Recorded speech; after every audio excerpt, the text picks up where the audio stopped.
ಇದು S P ಅವರ ಮಾತನ್ನು ನಾವು ಕೇಳ್ತಾ ಇದ್ವಿ. ಮದ್ದೂರು ಪಟ್ಟಣದಲ್ಲಿ ಸೆಕ್ಷನ್ 144 ಮುಂದುವರಿಯುತ್ತೆ. ನಾಳೆ ಬೆಳಗ್ಗೆ 6 ಗಂಟೆವರೆಗೆ ನಿಷೇಧಾಜ್ಞೆ ಮುಂದುವರಿಕೆ ಆಗಲಿದೆ. ಸೆಕ್ಷನ್ 144 ಜಾರಿ ಹಿನ್ನೆಲೆ ಪ್ರತಿಭಟನೆಗೆ ನಿರ್ಬಂಧ. ರ್ಯಾಲಿ ಪ್ರತಿಭಟನೆಗಳಿಗೆ ಅವಕಾಶವನ್ನ ಪೊಲೀಸರು ಕೊಡೋದಿಲ್ಲ. ಮುಂದಿನ ಪರಿಸ್ಥಿತಿಯನ್ನು ನೋಡಿ ಮತ್ತೆ ನಿಷೇಧಾಜ್ಞೆ ವಿಸ್ತರಣೆ ಮಾಡಬೇಕಾ ಏನು, ಜೊತೆಗೆ ಯಾರೆಲ್ಲ ಈ ಕೆಲಸವನ್ನು ಮಾಡಿದ್ದಾರೆ, ಎಲ್ಲಿಂದ ಈ ಕಲ್ಲುಗಳು ತೂರಿ ಬಂದವು, ಎಲ್ಲಿಂದ ಘರ್ಷಣೆ ಆರಂಭ ಆಯಿತು, ಇದೆಲ್ಲವನ್ನು ಕೂಡ ಪೊಲೀಸರು ಈಗ CCTVಯನ್ನು ಆ ಫುಟೇಜ್ಗಳನ್ನು ಕಲೆಕ್ಟ್ ಮಾಡೋ ಮೂಲಕ ಪ್ರತಿಯೊಂದನ್ನು ಕೂಡ ಈಗ ಕೂಲಂಕುಷವಾಗಿ ಪರಿಶೀಲನೆ ನಡೆಸ್ತಾ ಇದ್ದಾರೆ. ಸೊ ಸೆಕ್ಷನ್ 144 ಜಾರಿ ಜೊತೆಗೆ ಸ್ವಯಂ ಪ್ರೇರಿತರಾಗಿ ಅಂಗಡಿಗಳನ್ನು ಬಂದ್ ಮಾಡಿರೋದು ಕೂಡ ನಾವು ನೋಡ್ತಾ ಇದ್ದೀವಿ. ಜೊತೆಗೆ ಪೊಲೀಸರು ಆಯಕಟ್ಟಿನ ಸ್ಥಳಗಳಲ್ಲಿ, ಸೂಕ್ಷ್ಮ ಪ್ರದೇಶಗಳಲ್ಲಿ ಪೊಲೀಸರು ಇದೀಗ ನಿಯೋಜನೆಗೊಂಡಿದ್ದಾರೆ. ಸೊ ಮಂಡ್ಯ ಜಿಲ್ಲೆಯಾದ್ಯಂತ ಏನೇನು ಎಸ್ಪೆಷಲಿ ಮದ್ದೂರಿನಲ್ಲಿ ಆಗಿರೋದನ್ನೇ, ಮದ್ದೂರು ಪಟ್ಟಣದಲ್ಲಿ ಆಗಿರುವಂಥ ಘರ್ಷಣೆ. ಸೊ ಸದ್ಯಕ್ಕೆ ನಾವು ನೋಡ್ತಾ ಇದ್ದೀವಿ ಪೊಲೀಸ್ ಬಿಗಿ ಭದ್ರತೆ ಮದ್ದೂರು ಪಟ್ಟಣದಲ್ಲಿ. ನಾಳೆ ಬೆಳಗ್ಗೆ 6 ಗಂಟೆಯವರೆಗೆ ಸೆಕ್ಷನ್ 144 ಜಾರಿ ಇರುತ್ತೆ. ಏನಾದರೂ ಅವಶ್ಯಕತೆ ಬಿದ್ದರೆ ಅದನ್ನು ಮತ್ತೆ ಎಕ್ಸ್ಟೆಂಡ್ ಮಾಡಬೇಕಾ ಏನು ಅನ್ನೋದನ್ನು ಪೊಲೀಸರು ನಿರ್ಧಾರವನ್ನು ತೆಗೆದುಕೊಳ್ತಾರೆ. ರ್ಯಾಲಿ ಪ್ರತಿಭಟನೆಗೆ ಯಾವುದೇ ಅವಕಾಶ ಇರೋದಿಲ್ಲ. ಇನ್ನು ಮದ್ದೂರು ಪಟ್ಟಣದಾದ್ಯಂತ ಪೊಲೀಸರ ಸರ್ಪಗಾವಲು, ಆಯಕಟ್ಟಿನ ಸ್ಥಳಗಳಲ್ಲಿ ಹೆಚ್ಚಿನ ಪೊಲೀಸರ ನಿಯೋಜನೆ. ಮಂಡ್ಯ SP ಮಲ್ಲಿಕಾರ್ಜುನ ಬಾಲದಂಡಿ ರೌಂಡ್ಸ್ ಆಗ್ತಿದ್ದಾರೆ. ಈಗ TV9 ಜೊತೆ ಕೂಡ ಅವರು ಮಾತನಾಡಿದರು. ಭದ್ರತೆ ಬಗ್ಗೆ ಪರಿಶೀಲನೆ ನಡೆಸಿ ಸಿಬ್ಬಂದಿಗೆ ಸಲಹೆ ಸೂಚನೆ ನೀಡಿದ್ದಾರೆ. ಮದ್ದೂರು ಪಟ್ಟಣದಾದ್ಯಂತ ಪೊಲೀಸ್ ಸರ್ಪಗಾವಲು, ಆಯಕಟ್ಟಿನ ಸ್ಥಳಗಳಲ್ಲಿ ಹೆಚ್ಚಿನ ಸಿಬ್ಬಂದಿ ನಿಯೋಜನೆ ಮಾಡಿದ್ದೀವಿ.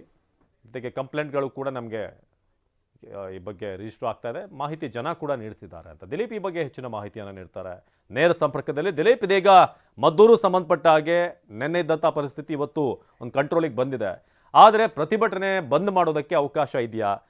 144 ಸೆಕ್ಷನ್ ಜಾರಿ ಇರೋದ್ರಿಂದ ಎಷ್ಟು ಕಟ್ಟುನಿಟ್ಟಾಗಿ ಅದನ್ನು ಪಾಲಿಸಲಾಗ್ತಾ ಇದೆ ಅಂತ? ನಿಜಕ್ಕೂ ಕೂಡ ಅವಿನಾಶ್, ನಿನ್ನೆ ನಿರೀಕ್ಷೆಗೂ ಮೀರಿ ಸಾಕಷ್ಟು ಸಂಖ್ಯೆಯಲ್ಲಿ ಪ್ರತಿಭಟನಾಕಾರರು ಸೇರಿದ್ರು. ಈ ಕಾರಣದಿಂದಾಗಿ ಒಂದು ರೀತಿಯಲ್ಲಿ ಉದ್ವಿಗ್ನ ವಾತಾವರಣ ಸೃಷ್ಟಿಯಾಗಿತ್ತು. ಆದರೆ ಇವತ್ತು ನಿಷೇಧಾಜ್ಞೆಯನ್ನು ಮುಂದುವರಿಸಿರುವಂಥದ್ದು, ಯಾರಿಗೂ ಕೂಡ ಪ್ರತಿಭಟನೆ ಮೆರವಣಿಗೆ ಮಾಡಲಿಕ್ಕೆ ಅವಕಾಶ ಇಲ್ಲ.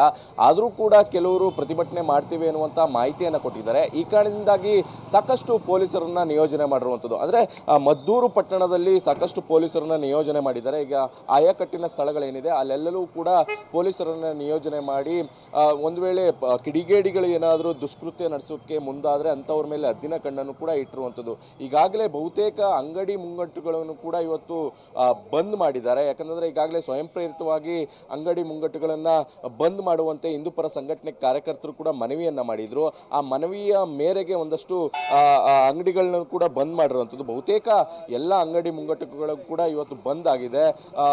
ಒಂದೆರಡು ಅಂಗಡಿಗಳನ್ನು ಹೊರತುಪಡಿಸಿದ್ರೆ, ಅಂದರೆ ದಿನಬಳಕೆ ನಿತ್ಯ ಅಗತ್ಯತೆ ವಸ್ತುಗಳು ಏನೇನಿದೆ ಆ ಒಂದು ಅಂಗಡಿಗಳನ್ನು ಹೊರತುಪಡಿಸಿದರೆ ಬಹುತೇಕ ಇವತ್ತು ಬಂದ್ ವಾತಾವರಣ ಇರುವಂಥದ್ದು. ಮದ್ದೂರು ಪಟ್ಟಣ ನಿನ್ನೆಯೂ ಕೂಡ ಇದೇ ರೀತಿಯಂಥ ಸ್ಥಿತಿ ಇತ್ತು. ಯಾಕಂದರೆ ಅಂಗಡಿ ವರ್ತಕರು ಕೂಡ ನಿನ್ನೆಯೂ ಕೂಡ ಬೆಂಬಲವನ್ನು ಕೊಟ್ಟಿದ್ರು.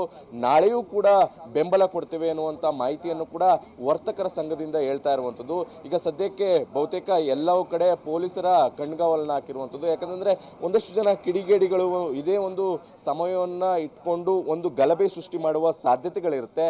ಯಾಕಂದರೆ ನಿನ್ನೆ ಒಂದಷ್ಟು ಕಲ್ಲು ತೂರಾಟ ಮಾಡುವಂಥದ್ದು, ಜೊತೆಗೆ ಕೆಲವರು ಪ್ರಚೋದನೆ ಮಾಡುವಂಥ ಕೆಲಸವನ್ನು ಕೂಡ ಮಾಡಿದ್ರು. ಅದು ಯಾವುದೂ ಕೂಡ ಪ್ರಕರಣಗಳು ಮರುಕಳಿಸಬಾರ್ದು ಅನ್ನುವಂಥ ನಿಟ್ಟಿನಲ್ಲಿ ಸಾಕಷ್ಟು ಪೊಲೀಸರನ್ನ ನಿಯೋಜನೆ ಮಾಡಿರುವಂಥದ್ದು.